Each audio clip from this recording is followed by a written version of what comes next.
Well, welcome to Raven Site. Well, thank you. James Conkle, director of the Raven Site. It's a pleasure, and we're impressed, and thank you for inviting us. And we're looking forward to it. Okay, this is Jeff Brown, archaeologist on the site. Jeff, pleasure good to see you again. You bet. One of our archaeologists. It's been 3 years. Jeff directs the excavations on the site. Does all of the note-taking, measuring, photography, pretty much everything up here. Keeps me busy. Well, that's great. If the fruits of your work shows in the artifacts and so forth that you brought. We get down to the lab, we'll get a look at those. I'm going to turn the South Pueblo tour over to Jeff, and then I'll do the North Pueblo. There's two Pueblos up here. The North Pueblo was built around, well, probably earlier than 800 AD, but the earliest dates we have are 800 AD through about 1380. The South Pueblo we're going to come up on right now, that was built after 1380 and might have been occupied as late as 1550 AD. And at that, I'll let Jeff take over and show you some of the features up here, and then I'll jump in once or twice. Great. Well, what we have here at the South Pueblo, we have a large structure shaped like a giant U shape. The base of it runs from this fence, barbed wire fence, straight across this way. You can see a portion of a wall right over here. Continues across all the way over towards that rock pile over there. It's a giant horseshoe or a giant U-shaped Pueblo. We're not sure how many rooms we have here, but if you step up this way, I'll show you some of these that we've uncovered. This is a very late Pueblo, dates into the 1500s. People could have been living here when Coronado, the Spanish explorer, passed through this area in 1540. We're finding very late pottery called Matsaki, Red on Buff, Ketchipawan, Pinawa. It's amazing variety of styles of pottery we're finding here. Over 70 different styles. If you step up here, you can look down into some of these rooms.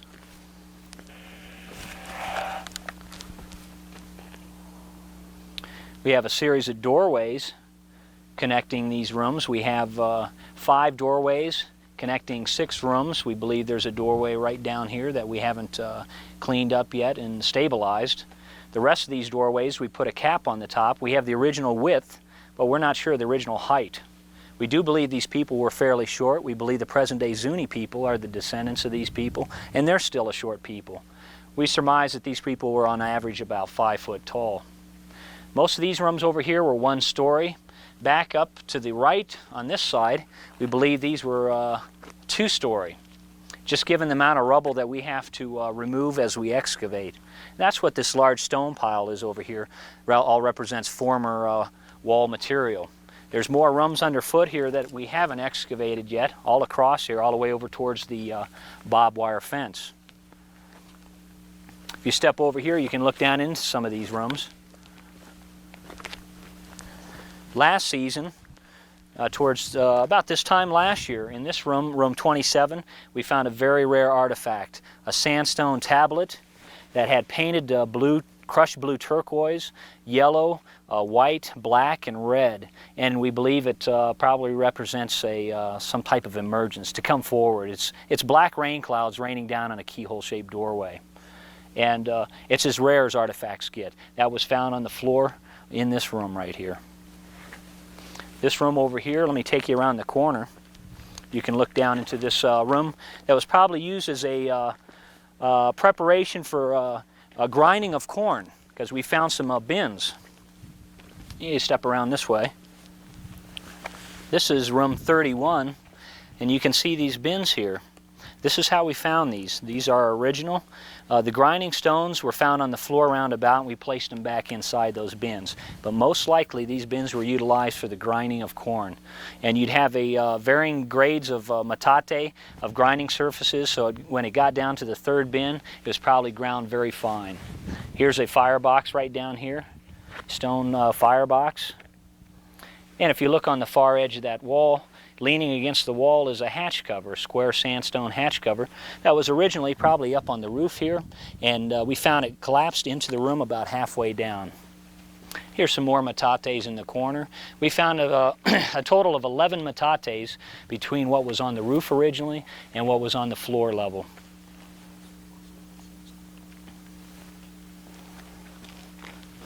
Now you can see this little hump right here. We believe there's more rooms in line with this one running all the way up this way that haven't been touched yet. And if you look at that fence post over there, back this way towards the barbed wire fence, there's more rooms, probably 3 deep, and those continue on up. This room block continues up towards what we call the North Pueblo. If you look back this way, you can see a large depression. We believe this is a religious structure, a kiva, and we also have a small depression here. Might be a smaller clan kiva. Religious activities were very important to these people. If you look down here, here's a ventilator, a circular stone feature. We believe there's an opening at a lower level that opens up into this room here, and these were utilized to help circulate the air, to remove the smoke. If you step over here, I'll show you a couple more ventilators.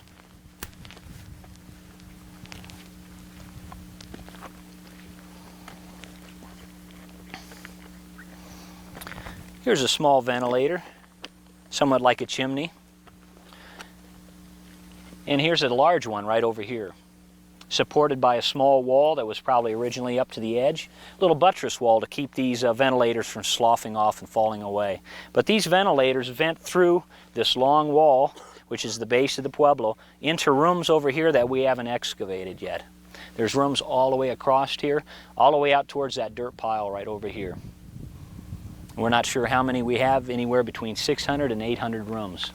If you look over here, you can see that rubble, line of rubble running up towards that telephone pole.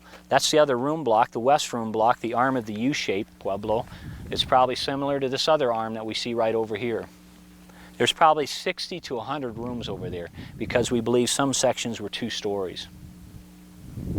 Did you want to add something about the symbols? We're finding very late pottery here, and James Kunkel, the director, will explain about some of those pots. Well, there you go. The ceramic types are late, yes, and they're being debated now. There's a debate about when these date and how late.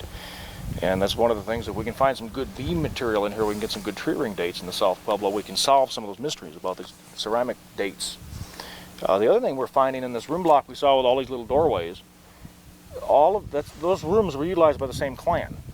That's why they have doorways that are contiguous. You know that space was used by one group. Well, all throughout that room block, all the symbols on the ceramics were birds. Bird this, bird that, and all of the animal bone, all the faunal material, when it was analyzed, was found to be roadrunner, dove, all kinds of strange birds. So something was going on with birds here. This bird clan or bird house, some sort of identification with various birds. The South Pueblo, I just wanted to mention, was one occupation. We haven't found any floors, below floors, or such like in the north. It looks like it was built in one fell swoop, planned community. The masonry is all very similar. And we haven't found any evidence of anything lower. In the North Pueblo, that's all we find is layer on layer on layer of habitation. We'll get up there in just a second. Is there anything else here you wanted to point out, Jeff? Well, I'll take you on up to what we call the North Pueblo, up this way.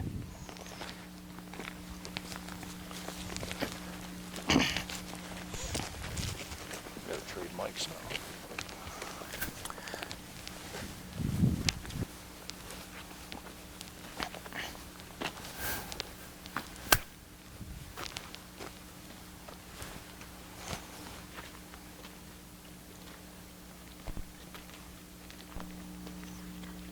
Has this been excavated and then filled back in? Backfilled. We commonly fill them back in to put pressure on the walls so their walls don't collapse. Short of covering the whole site in a tin roof like in Pompeii or whatever. Now this mound right here, this represents a continuation of this room block, continuing on up. Probably represents this wall, this main wall continuing on up in ruins. We're not sure how far this goes. Probably attaches itself to a much older Pueblo, the North Pueblo up here. We believe there's rooms all across the surface up here that haven't been touched yet. 25, 35 years worth of work right here. Okay, well, we just walked up to the North Pueblo, and the North Pueblo we had to walk up quite a hill to get here. The hill wasn't natural. The hill is the accumulation of cultural material over many, many centuries. This is room 26, and this one here. We excavated down almost 5 meters in this room. Went down about 2 meters, found a floor and a hearth. Left that hearth in place for archaeomagnetic dating. Pedestaled it, went around it, went down another meter, found another floor level. And both of those rooms had been 3-story. Went below that, found another hearth, another floor level. That room had been at least a 2-story. And in that room, there was a little bench that ran around the room. And that bench had been the foundation of a room that was there before any of those were there. So on this one spot, there had been as many as 8 or 9 rooms, levels, counting all the stories. And we won't find the rest of it until we get out and excavate out in here. The problem is when you get too deep in these rooms, now this has obviously been backfilled with several meters of material, that keeps the walls from collapse. And when we want to go deeper, we'll just dig out the backfill and we've put a visqueen down and poked holes in it so we know where that level is. But you'll find that in North Pueblo quite a bit. Rooms built on top of rooms, built on top of rooms. And this is because of all of the reoccupation of the site. Populations would live here for 60, 80 years, then most of them, not all of them, but most of them would move to greener pastures because they use up the firewood, hunt off the game. But then they'd come back. After a few generations, the game would come back, the firewood would grow back, and the population would again increase. And this went on for many, many centuries. I want to show you some of the walls on top of walls over here.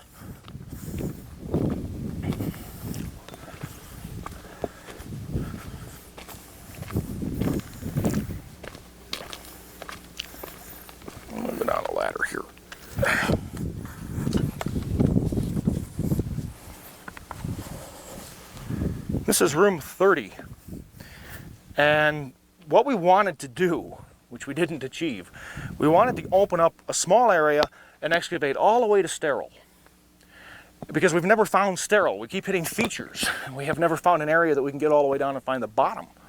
That's why we don't really know how old this place is. We have dates as early as 800, but there's stuff below those. So we opened up a 2 meter by 3 meter area along this known wall. And we dropped down, and sure enough, we found a hearth, which is being stabilized or being protected now for archaeomagnetic dating, and another wall and a floor. So now, before we can cut below this floor, we have to finish this room at this level. And the interesting thing that happened in this room was abandoned, but people still lived around it. The neighbors still lived over here, and the neighbors still lived over here. Because what they did is the woman would get up in the morning, assumably female would get up in the morning, sweep up her hearth, she'd climb up on top of her flat roof, walk next door, and throw it in this empty room. The beams had been removed and used someplace else. And you can see these ash lenses in here along this wall. There's all these different ash lenses. These are accumulation. Here's a little turkey bone sticking out. Some more bones. These are from the family meal. And these trash middens are a lot of fun because people lose things in the trash. They lose beads and points, etc. And we can date each one of these lenses as we profile this room over, and then we'll also learn what happened to the floor, what happened when this room was occupied. And we'll cut down through this and find other rooms below other rooms below other rooms. Climb back out of here. But first they have to terrace off this overburden, and it takes quite a while. They found the east wall already, but it curves. Curves in, so I don't know what's going on. I think there's a kiva underneath these rooms. I think they built on top of a kiva. Because if you look over here by this really fine banded masonry, and in this section, there are 2 walls that curve in here with a little tunnel. We'll go around and look at the tunnel in a second. But there's buildings on top of buildings on top of buildings, walls on top of trash middens, all these reoccupations of the site. There are 2 little tunnels. You'll have to come around this way to see them.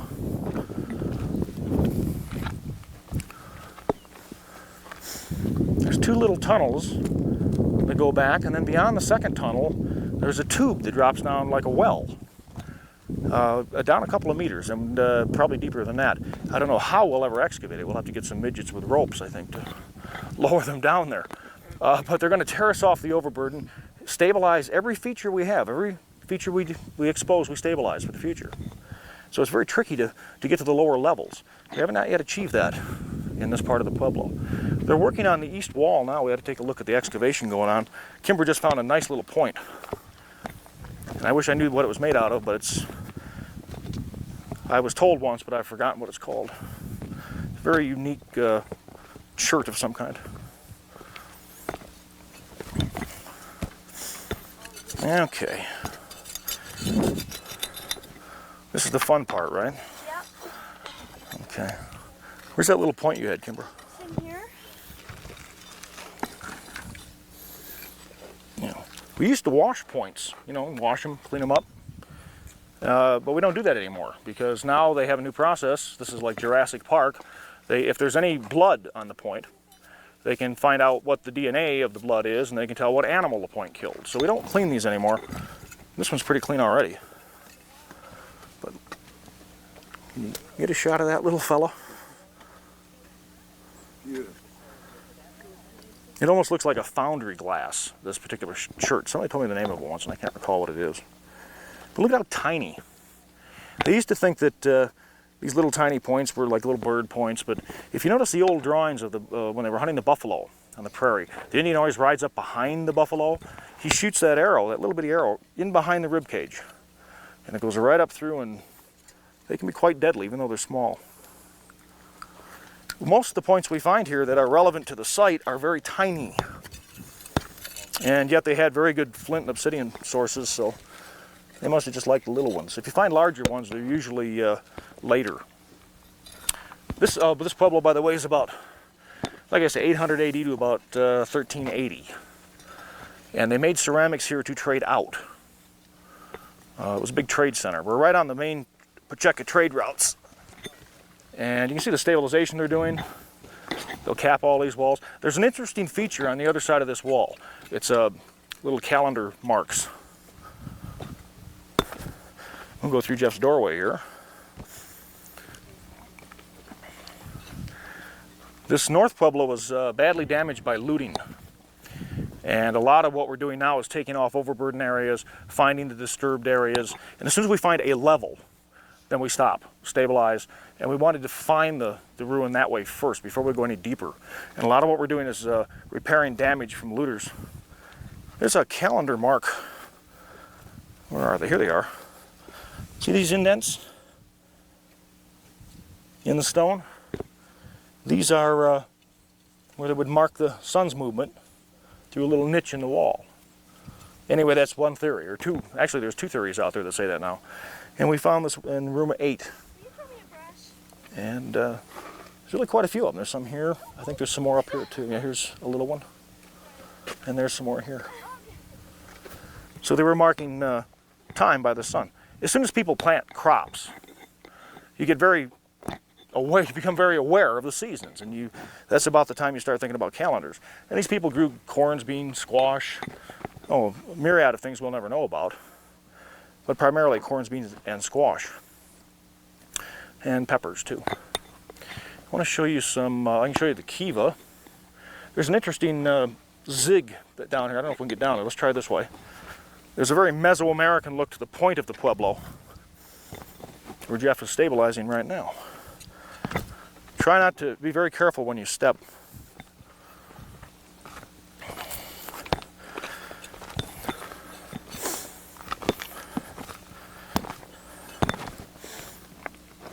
This is the east slope outside the Pueblo walls. This is where the burials were. All of the burials on this site were removed about 1900 by an Indian woman using Mexican labor. She terraced the entire east slope and removed all the burials and all the funerary objects, sold all the vessels to Santa Fe dealers, and sold all of the bones to Mexican witches to make potions with. In the early, I think it was about 1984, modern pots hunters came up here and began looking for the burials again. This was before the burial law of '91. And so they knew where they should be, and they started terracing the east slope again. Didn't find any, and they became frustrated and began to chew big holes in the North Pueblo. And a lot of that damage is what we're repairing today. We'll walk around, take a look at this north point.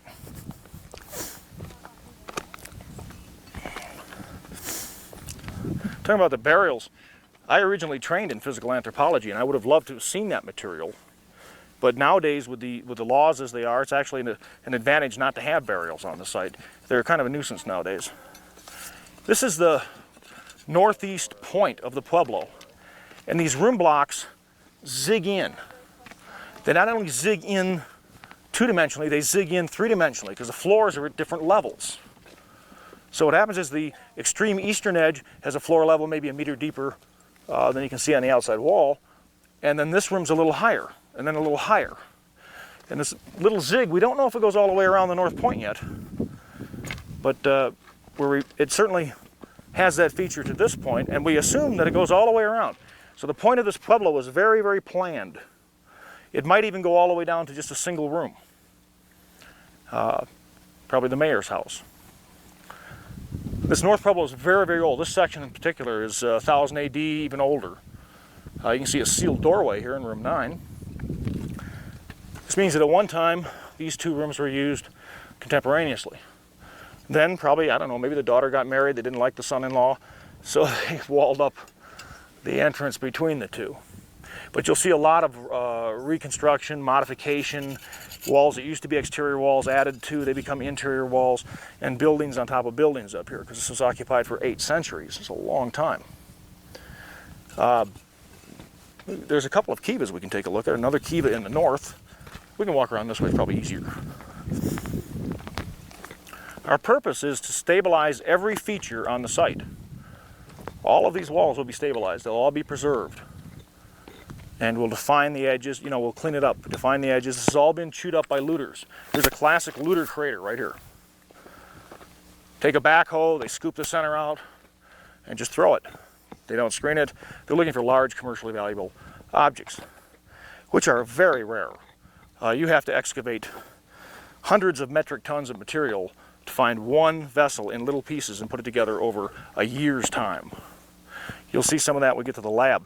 But what we'll do when we excavate this, we will excavate this area, because you kind of know where they threw the stuff. And we will get a bit of provenance off that material.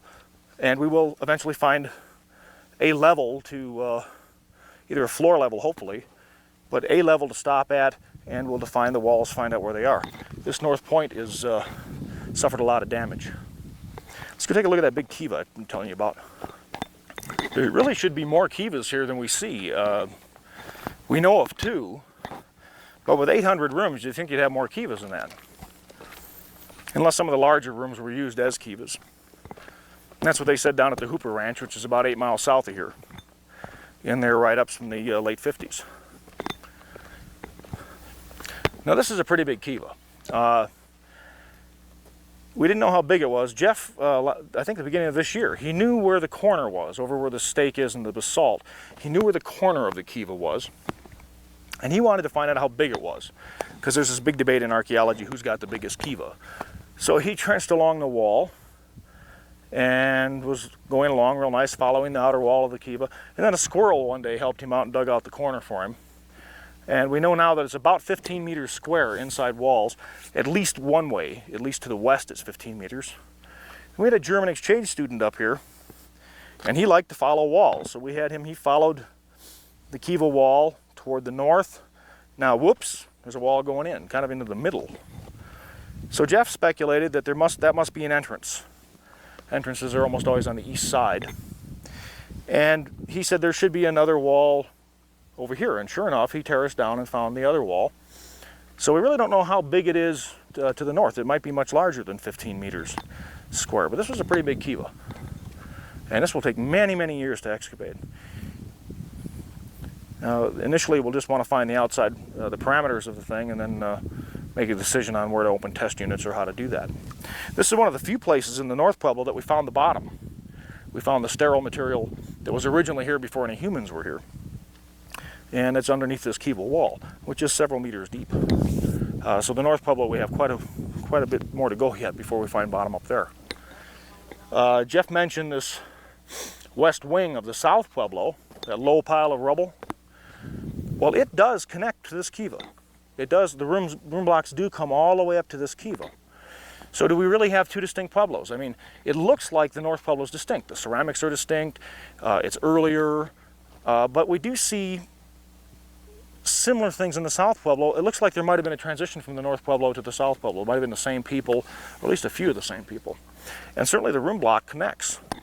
Also, if you look at an aerial photo of the site, there's a perimeter wall that goes all the way around both Pueblos. So there is some sort of continuation, even though the North was primarily abandoned by 1380. Maybe the North was in such a mess they said, let's just build a whole new Pueblo down here. But it looks like the same group of people in some ways, and in other ways it looks like an entirely different group of people. So we haven't figured that out yet. And we're not even sure if they do connect.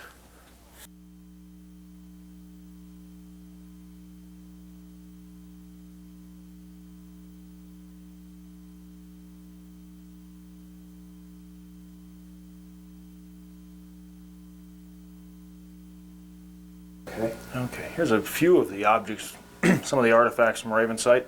Raven site having 72 ceramic types. And the reason there are so many types of pottery, for one reason, is the temporal depth. You've got 800 years of occupation, so that's a lot of changes in styles. But you also have 2 different ceramic traditions and all of the trade wares. Raven site potters were making pottery to trade out. And they made an awful lot of pottery. They traded it out by the ton. Certain types really travel quite a distance. They find, for example, St. John's polychrome. There's a St. John's black on red up top there. They find St. John's as far east as Ohio. And they were trading so much that it doesn't really look like they had to do much hunting. We find very few points, very little evidence of other activities. They were primarily making pottery, especially in the North Pueblo. See all the little ladles, dippers, everything from little soup spoons all the way up to big water dippers. And you see several changes in ceramic style even there. These little Pueblo models are fun. These little 3-story models of a Pueblo room. Those are the only 2 in the world. We found one on the floor of room 7, and the other one was plowed up by the rancher when he was doing his alfalfa. They're a little model of a 3-story Pueblo room. I teased that maybe the tax collector wore it around his neck, he would appraise the property with the thing. We find a lot of crystals, an inordinate amount of crystals, usually very worn. Looks like they were trading or handling them or maybe praying with them or something. Hematite, iron, ground into many, many forms, not smelted, just ground from the natural form, and they were using it for the red pigment you see on some of the pottery. There are fetishes, shell bracelets traded all the way from California up through the whole Calm to this area. And jewelry too. Not too much turquoise, a little bit of turquoise. It was apparently either they took it with them or it was quite rare around here, but they did have a little bit of turquoise. We find it once in a while and inlaid sometimes on bone. See some of the points and bone tools. Little fish hook. This is a fascinating little piece, this little fish hook. You never find those in the Southwest. And in the East, they're very, very late. To find a fish hook here is quite unusual. Many of these points are made from petrified wood. A lot of obsidian points. They're trying to date using obsidian hydration, but it isn't. I haven't seen any very good dates yet. Most of the points, these are pretty classic from this Pueblo. Most of them are very small that we find here. Some of the bone implements, we'll see some more of these as we go in the lab. This fancy carved one is called an eardrop, like an earring. These are flutes or little whistles.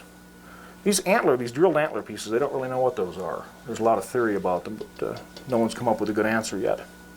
Some of the old cowboys around here say those are used for making rope or pulling cordage through, and that's about the best theory I've heard. This is a scapula of an antelope that's been modified for a scraper. It's now a scraper for scraping the pottery. When they're performing the pottery, they'll scrape out the coils in the pottery. See how they use the femur of the antelope? And they would cut off bone rings. And these are actually finger rings. We find them that were carved and worn as finger rings. There are also other ornamentation too they would make from bone. Bone was a good material to work with, and it preserves so beautifully here. The pH of the soil is virtually neutral here. It's well drained. So bone, shell, we even find turkey eggshells. That's how well the preservation is. Sometimes these middens, when we're excavating trash middens, like we're talking about at room 30, they actually smell like garbage when you're going through them. That's how well preserved it is. We'll move around to the lab. I think Kimber's in here sanding on a vessel. Now this is the lab. This is where everything comes down from the site. It comes down in a little dirty grid bag. Do we have a dirty one, Kim? Oh, here, not really. Get a dirty one someplace?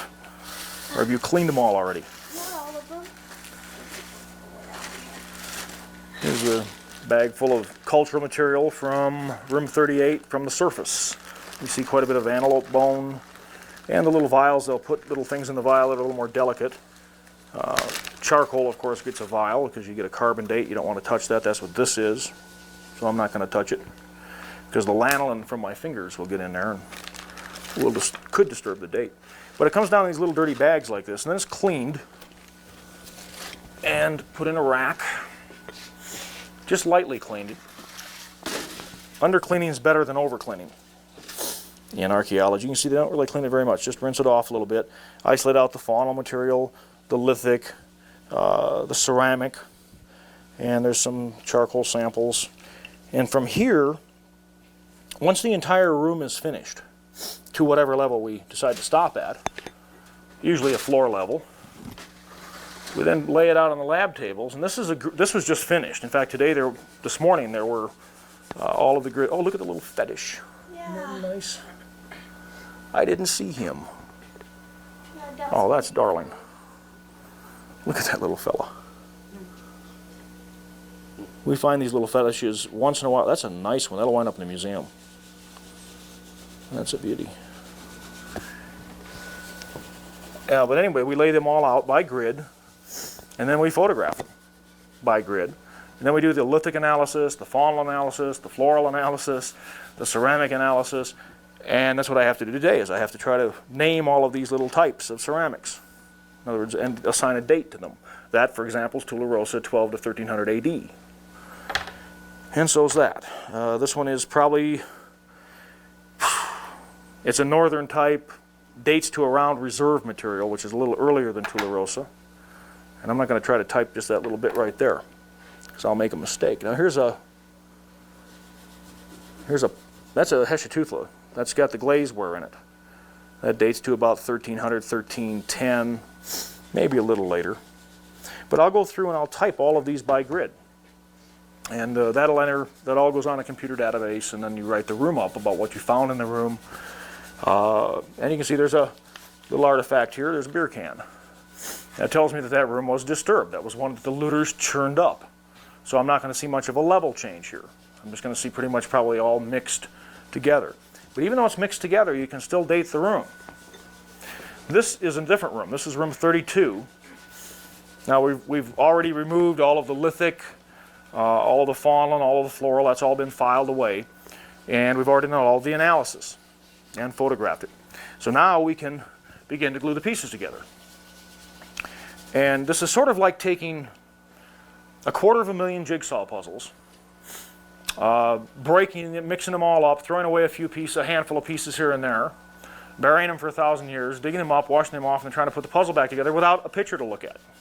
And it's a three-dimensional puzzle, and it's temporally three-dimensional also, or fourth-dimensional.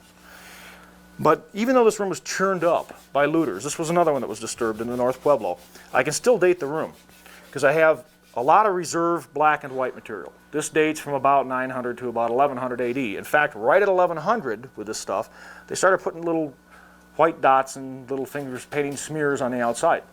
This is exactly 1100, within 20 years. It's an index artifact. Now, I see a lot of early types here. I do see some later ones. I see a little Tularosa, but that got mixed from the top because this room was disturbed. And had a beer, this one had a beer can in it too. Different type of beer, so maybe a different looter. Well, that's something that's real evidence, you know.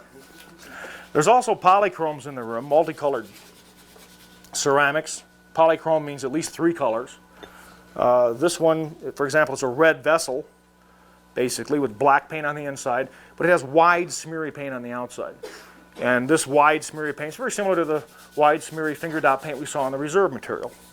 It's early, because later on these lines start to get finer. You find one here like this. They start to get narrower. This is the earlier type, this is the later type. This is Wingate poly, this is St. John's. And the St. John's, even the St. John's I see in this room, though, is early. It's kind of sloppy. Later on, these lines get much nicer. So that's probably 1175 at best. So this room dates from about 1050 to 1100. The floor, the actual floor of this room. Now there's newer stuff that got churned into it from the surface, but you can still date it about 1050. A lot of the ceramics, like I said, Ravensite has 70 ceramic types, and I've got to run over here and get some gloves on. Everything we do in the lab is reversible. You don't want to ever do anything to an artifact that will change the artifact or will contaminate the artifact or that you can't reverse. And that includes display, too. You want to be very careful when you display objects. Kimber is doing a little plaster work on this. What type is this one? Yeah, that's a St. John's black on red. Yeah. And if that had a little white paint on the outside, that would be a St. John's polychrome. In fact, it does have white paint on the outside, very faint. So that's a St. John's polychrome bowl. And what she's doing, she's adding the plaster fill where the pieces are missing. We do that to strengthen the vessel, and if you're going to display the vessel, it looks a little nicer. Now, we can always remove this plaster simply by soaking the vessel in water overnight. The plaster weakens, falls off, and if we find those pieces, then we can add those back in. That includes the gluing we do. In fact, a lot of these you see glued are they're not glued together right. That's not correct. We're not worried about that because we'll take it apart and do it all over again when we find a little more of it. But in the meantime, that's a Wingate poly. Very early one, very nice. You can see the transition. They started putting the many colors on the inside of the pottery. This is later. This is, well, it's probably still a St. John's. But they started putting, some people would call it a Cedar Creek, I guess. You can see, you can learn a lot from the pottery, temporally. There's changes in form. These are all the same type of vessel. Very late, by the way. This stuff wasn't even made till 1475, 1450. They're debating that, but that's those days. I'll go by Woodbury. The vessel started out very round, very globular. And then they started to develop a shoulder, almost like a Gila shoulder. You'll see the Salado people do. And eventually then they become a very saucer-shaped, very Hopi looking, really, very Jettido looking. They start to get this very wide shoulder. But these are all the same type of vessel. On some of the restoration, you see the plaster work Kimber's doing. Sometimes it's corrugated, so you can't just put in plain plaster. So we make a little mold on a do you have a mold over there? Got an alginate mold? What we'll do is we go over to a good side of the vessel, make a cast of that, then lay that here, then fill from the inside, and recreate the corrugations that we're missing in the vessel. Here's some alginate. That one's probably shot anyway, isn't it? This is a dental alginate. This is the same thing the dentist uses to cast your teeth. And it smells pretty too. It smells like mint. And we'll make these little molds and then recreate these missing pieces on this vessel. Somebody did a very good job. Did I do this or did somebody else do this? Did Barb do this one? She did a good job on that. Okay, a little more work to do on it. I want to show you some of the smaller objects. Everybody's interested in the ceramics, but there's so much else. There's so many little tiny objects like that little fetish we saw.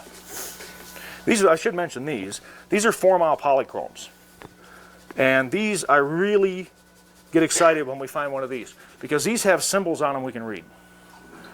They started around 1325. They go through about 1380. Very brief period of time, the potters at Ravensite began to put symbols on here that we can make sense of.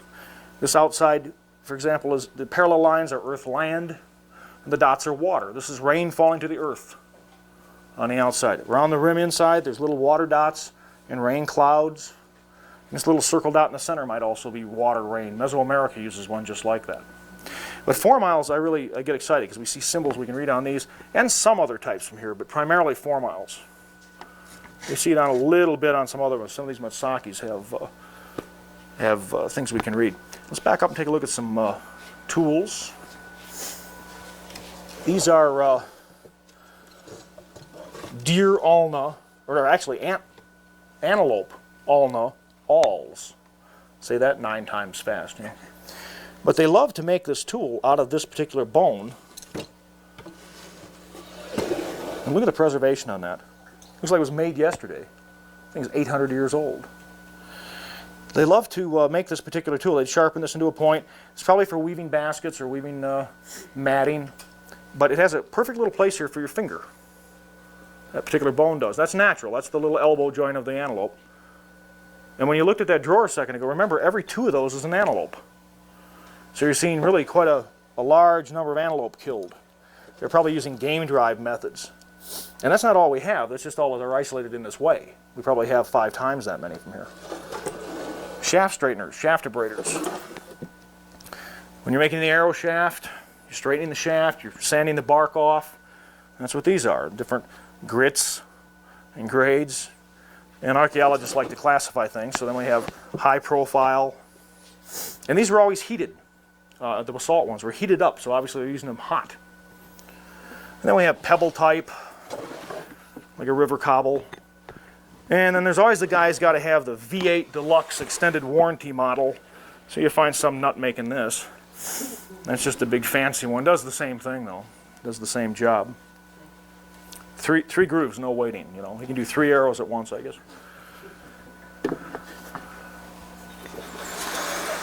All of this material will be here, curated forever. It's a very climate-controlled building, and everything stays here. And the research comes from here. We do loan. Well, like I think right now, Miles has some of our faunal material. He's doing research on. This is great. If you can get the glare off that glass. Can you on that? This is a painted sandstone tabletta, or tablet. And it was found on the floor, splattered throughout the floor of room 27. It has 2 rain clouds on top. 4 units of falling rain, of course, because 4 is the magic number in Pueblo mythology. Little flight icon on top. Rainbow, which is the pathway of the warrior twins. Little squiggle here is migration or movement. The T-shaped things like the T-shaped doorways at Chaco Canyon, and the ones we saw in the Pueblo models. The T-shaped doorway is not a pragmatic doorway. It's done that way, leaving the little gap that lets the spirit go in and out of the building or in or out of the pottery vessel if it's a spirit break in a vessel. This little break is the same thing. Lets the spirit emerge, pass through. So it's talking about going from this realm to this realm. This is really quite a nice artifact. I've never seen one of these in a collection except for an old photograph of one of the trading posts at Zuni. Had a whole roll of those, one of the old photos. Here's some turkey bone flutes. Get that out of there. These are little whistles, little flutes, made from turkey femurs. And they're 800 years old, and they still play. There's a switch end. I think I have the half note here, too, someplace. There it is. That's a black key, I guess. You get an idea of the jigsaw puzzle. We have truckloads like this from the trash bins, etc. And these will all go together. Not 2 whole vessels because they use pottery, they reground it for temper, etc. But that's an idea of the puzzle. And what we do is we type them. We'll separate them all by type and then begin the assemblage. Let's see what we have here. This is a fun drawer. See some ground turquoise. This is for, they were getting pigment off here, just like on this tabletta you saw with the blue sky. This is where they got the blue. And there's hematite in here too, the iron. And they were grinding that, getting the red. Also used for the pigments on the vessel. So is turquoise. We have gaming pieces. Let me find some little gaming pieces. Think of these as dice. What these are, they're pieces of or broken pottery that they ground, modified, and you throw 5 or 6 of these, and you have, you know, painted up or painted not up, and gamble for arrows, etc. This is a fun piece right here. What do you think that is? I'll give you a hint. It's a nose. It's a clay nose. Very low fired, if fired at all. I think it's just very low fired. Has red ochre on the inside, nostrils. And it was threaded onto the center of a mask.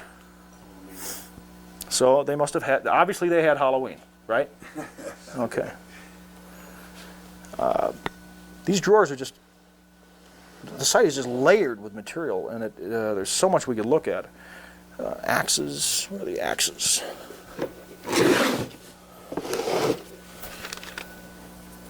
Stone axes. When I look at these tool assemblages, it reminds me of when I look in my screwdriver drawer. You know, you pull your screwdriver drawer open, there's like 9 different kinds or 15 different kinds of screwdrivers. But you need that many, you know. This is probably a little loom weight. Holding cord down on a loom. This is a nice one. This is going to be in the next book. This was broken. It's a nice axe, and they broke this bottom part out accidentally. But they rehafted it anyway. You see where it's worn in here? They went ahead and used it anyway. Find a lot of them broken. This one's probably from the construction level of the floor of a room. You know, stuff that you fill in when you're building. You know, you fill the trench up around. And this is an old broken axe. Somebody figured had seen its better days, so they threw it away. Find a lot of this stuff in the trash middens. Here's another one. This one has been, somebody got mad at their wife with that one, I'll tell you. That's seen some better days. A lot of times they'll rework these, though. They'll make other tools out of them. Yeah, what else could we cover? We have faunal, we have, these are some nice pieces. Let me get a couple of these down. It's a little cloth bag. I mean, very fine weave. I don't know if you can get close enough to see the weave on that. I'll try to hold very still. But they grew cotton. They had cotton. And they wove fabric as fine as my shirt. And this little bag was woven out of cotton, and it was full of turquoise powder. And the only reason it survived preservation is because it was hanging on a cedar post in the center of the room. The center of the post was still there. Yeah, the post was still there, and it was hanging on this post. And the cedar preserved the cotton. And you get a very good example of how fine the weaving was. You have to remember, when we excavate a room, you see just a fragment of what really happened there. You know, you don't get any of the customs or ceremonies or songs or poems or stories. Here's some cordage, some woven cordage. There's a good little area right there you can see. Almost looks like yarn, doesn't it? Except they didn't have sheep, so it couldn't be yarn. But you can see the cordage. This was hanging on it was in a little niche in room 21. It's unusual to find fabric. You can, but it's very few and far between. You get a shot of that? Yeah. Okay. We're talking about this book, Talking Pots. What this does is it translates the symbols on ceramics. And you can get this Dalton's. Who is the author of that book? Well, I know this guy. He's kind of a character. But I expected, a lot of academic flack when I wrote this, because there were about 5 symbols that they had, that they accepted as meaningful before we excavated this vessel, and then we wound up with about a dozen. But the academic flack really hasn't happened that much. They're just starting to re-look at things and re-examine things, so it's worked out very nicely. But anyway, this came out just this year, and it happened because we found this vessel in 1990. And it's a 4-mile polychrome, dates from about 1325 to 1380. And it's a Thunderbird. We had a nice Thunderbird. There's his head, and there's his eyes. Now, we didn't know what this thing behind the bird was or the thing below the bird. But he has a cloud wing. That unilateral terrace unit is a cloud. And Thunderbirds often have cloud wings. They clap their wings and make the thunder, according to Zuni lore. They also often have arrow points incorporated into the bird. This has an arrow point head. A lot of times the body of the bird is an arrow point. This one has an arrow point head. That arrow point's repeated in the back of the head. That's a key sign or determinative. That's like saying a very, very pretty girl. A very, very powerful Thunderbird. The word ho-ho-kam means all used up in Pima. Ho-kam is used up. That's a phonetic element. But we didn't know what these things were behind or below the bird. Here's behind the bird. Now the dots are water or wet, but we didn't know what this was, and we didn't know what this was until we found this in the literature. This is a vessel excavated by Jesse Walter Fuchs in 1895 from up by Winslow. And this Thunderbird, notice the dots on the beak just like ours. This Thunderbird is dragging a string of rain clouds. Well, we know those are rain clouds. Right triangles are either clouds or mountains. These have the little flight icons, so they're rain clouds. Thunderbird is bringing rain. Well, our bird is dragging this thing. That's a rain streamer. That's probably the earliest rain streamer known. There it is. It's kind of a right angle thing, which might mean something, but it's definitely a rain streamer. You still see them on Athabascan weavings. Little rainbow coming out of the posterior of animals. And the dots are water, falling rain. But what are these birds bringing rain to? What's this thing? They're bringing rain to something. This is the Pueblo. This thing gave us 5 words. There's the hill, there's human-controlled created space, house, garden, plaza.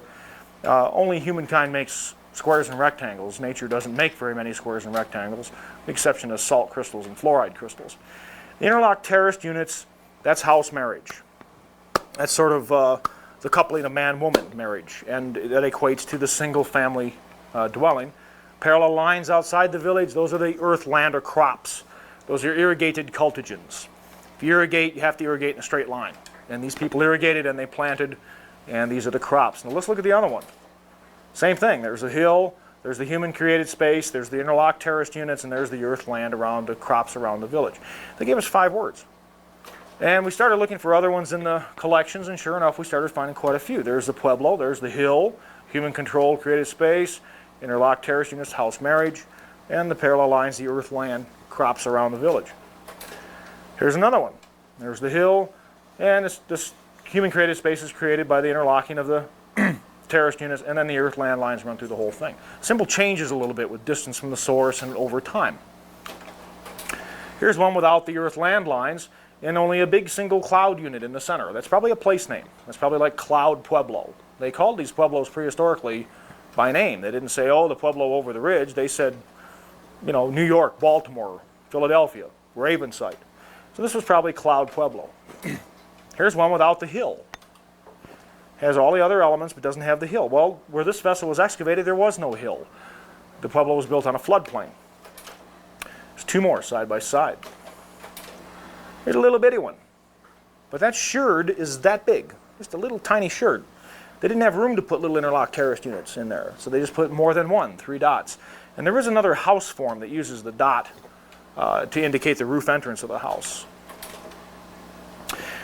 This is a very early vessel. This is reserved black and white. It predates most of the symbolism we see on ceramics. In other words, they might have been using symbolism, but they didn't put much of it on ceramics until about 1300. And this one might predate their use of symbols on ceramics, although it is a great house marriage unit. Most pottery vessels do not have meaningful symbols on them. Most pottery vessels are plaids and paisleys. 99.9% of them are plaids and paisleys. Very few have meaningful symbols. It appears that when the trading was real big here, they were making a lot of pottery to trade out. They then started putting meaningful stories and symbols on the pottery, probably to make them trade better.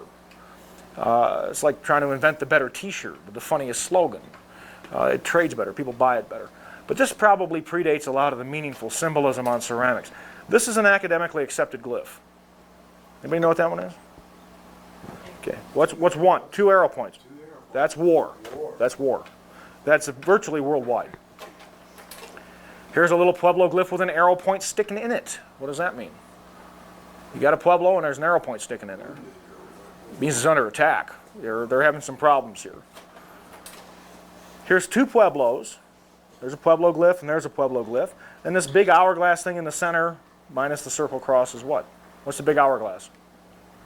Give you a hint. Whoop. It's an arrow point. There's 2 arrow points touching. That's war. And the circle cross, a lot of times you'll see a dot in each quadrant. That's probably divided. Your modern division symbol does the same thing. It has a dot and a line in between, 2 dots and a line in between. That's very graphic. 2 pueblos divided by war. Maybe. The thing to remember when you're trying to do this and you're excavating, now we had about 6 symbols that made sense. Swastika, checkerboard, a few others. Now we have 12. Well, how many did they really have? You know, when you excavate the site, we're up the site, you saw the little bits of bone and little bits of flint. You know, and what percentage of the entire culture are we really getting to see? You know, 1%? 1/10 of 1%? 1/10 of 1/10,000th of 1%? These people had trade unions, growers associations, marriage customs, songs, poems, stories, a myriad of things that we will never find by digging up little bits of flint, etc. We only get a very, very tiny, tiny percentage of the total cultural index. I would say 1/10 of 1/100,000th of 1%, a very small amount. And if we have 12 symbols that we can read, well then how many did they have? Did they have 1,200? 120? If they had 300, that's a written language. That's a logographic language. And we already are starting to see key signs slide in, determinatives slide in, little phonetic things slide into the logographic language. And it is a language. You start to see more of it. You can imagine what they were doing on skins and weavings and other things that didn't survive preservation. We're just fortunate that they stuck some on ceramics that we get a chance to see now in the 20th century. James, thank you very, very much That was for good. having us today. Pleasure having you and your team here today. What kind of programs do you have available for someone that might be interested in coming and spending some time with you? You can come for 1 day, 2, 3, a week. Some people come for a month. The programs, what'll happen is if you're here even just for 1 day, you will excavate with an archaeologist at your elbow. And all of the programs support the science. What'll happen is if you come for 2 or 3 days, you'll survey. You'll go out in the canyon, survey the petroglyph areas. We have horseback riding. You'll excavate, work in the lab. Lynn just came down from the site. She's got her bag of material from today. She'll clean that material, and she was actually going to finish the restoration on the vessel that Kimber was working on in the lab. And the programs, the rates on the programs vary. We have, rates are lower for kids, kids groups, scout groups, school groups. We have a school group coming in tomorrow, and they'll be here for a week. And those young people will get about a semester of college in 7 days when they're out here, because they're going to be tested pretty heavily and work pretty hard, but they do learn something while they're here too. Fantastic. Tell people how they can get in touch with you. Well, you can write to the White Mountain Archaeological Center. That's HC 30, Henry Charlie 30, St. John's, Arizona. The zip is 85936. Or you can call and make reservations. The area code is 602. The number is 333-5857. And we're open 7 days a week. We're open May 1 through October 17th. 7 days a week. You can come for a tour too if you like, and lunch or whatever. We have different programs for different age groups. We take about the age 9 and up, 9 years old and up. And I think the oldest we ever had was 90, and her name was Jane. And she was in the South Pueblo excavating on a floor level. And she found an intact, well, it was broken, but it was in situ, vessel sitting there. And I had to almost carry her off the hill at 6:30. She didn't want to come down. She wanted to stay right there and finish dusting that out. The excavation, I like the lab work personally. I like finding the pieces and putting the pieces of the puzzle together. A lot of people like excavating. If you're here a week, you really choose what you want to do. Well, that's great. Again, I want to say thank it's you a for coming pleasure being here with you, and I think a lot of people are going to take you up on this. I hope they do, because that means we have more work done, more science done, more analysis done.